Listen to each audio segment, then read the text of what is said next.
Sangue nas ruas, pânico, muita incerteza. A queda de 50% no preço do Bitcoin, nossa, deixou o mercado em choque. Mas será que foi um golpe fatal? Ou talvez uma daquelas oportunidades disfarçadas? É isso que a gente vai fazer aqui. Uma verdadeira investigação forense para separar os fatos da ficção e descobrir o que os dados realmente estão dizendo sobre o futuro. Para desvendar esse mistério todo, nossa investigação vai seguir 5 passos bem diretos. Primeiro, vamos dar uma olhada na cena do crime. Depois, a gente vai dissecar a anatomia do caos para entender as causas. Em seguida, vamos separar o que é fato do que é pista falsa, investigar se o famoso ciclo do Bitcoin ainda está de pé e, no final, claro, chegar ao nosso veredito. Então, para começar, toda boa investigação precisa primeiro analisar a cena do crime. Vamos entender direitinho qual foi a dimensão do estrago e o sentimento que tomou conta de todo mundo. O que a gente vê aqui foi um verdadeiro choque de realidade. O preço simplesmente despencou de um pico de US$ 126 mil para uns 60 mil em questão de 4 meses. A queda foi tão, mas tão brusca que liquidou mais de US$ 2 bilhões em posições em uma única semana, o que levantou aquela grande questão que está no ar. Será que o ciclo de 4 anos do Bitcoin morreu? 50%. Guarda bem esse número. É o tamanho do estrago, sabe? É um percentual que gera pânico, que domina as manchetes e que testa a convicção até de quem já tem muito tempo de mercado. Ok, agora vamos avançar um pouco na investigação para entender como é que tudo isso aconteceu. Isso não foi um evento isolado, não. Foi, na verdade, uma tempestade perfeita, com vários fatores se alinhando para criar o caos. A nossa linha do tempo forense revela uma cadeia de eventos. Olha só, tudo começou lá em outubro de 2025 com o pico histórico, que logo foi seguido por um gatilho de tarifas.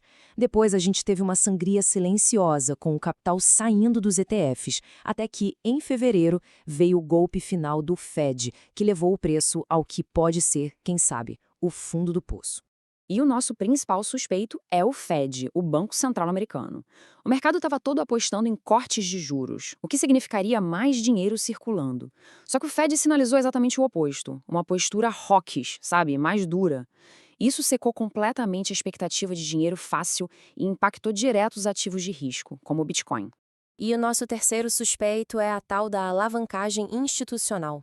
Mas aqui, olha, não é sobre manipulação, não. É matemática pura. Com a queda dos rendimentos, grandes fundos foram simplesmente forçados a vender. Aí você soma isso, sai das recordes dos ETFs e aquelas liquidações automáticas e pronto. Temos um efeito dominó, uma pressão de venda que acabou se autoalimentando. A gestão de risco funcionou exatamente como foi programada para funcionar. Uma parte super importante de qualquer investigação é descartar as pistas falsas, né? Para a gente focar no que realmente importa. Vamos agora separar o sinal do ruído. Então, a gente já pode descartar os medos mais comuns.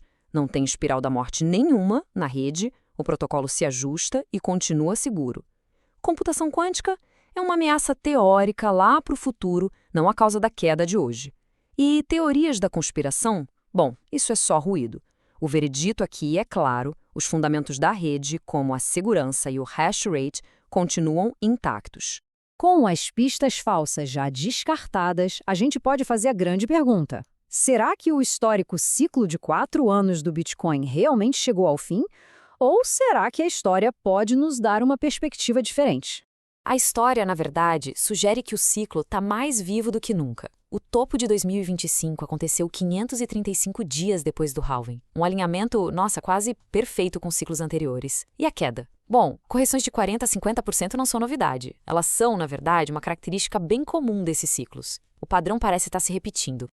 Ok, analisamos as evidências, o contexto histórico, os suspeitos, chegou a hora do nosso veredito. O que a gente tem pela frente é uma oportunidade ou é uma armadilha? A primeira evidência do nosso veredito vem das métricas de valoração. Indicadores-chave, como o múltiplo de Mayer, que compara o preço atual com a média de longo prazo, mostram que o Bitcoin entrou numa zona que, historicamente, é considerada barata. Parece que aquela euforia especulativa foi completamente limpa do mercado. Os dados on-chain revelam um movimento clássico, uma verdadeira troca de guarda.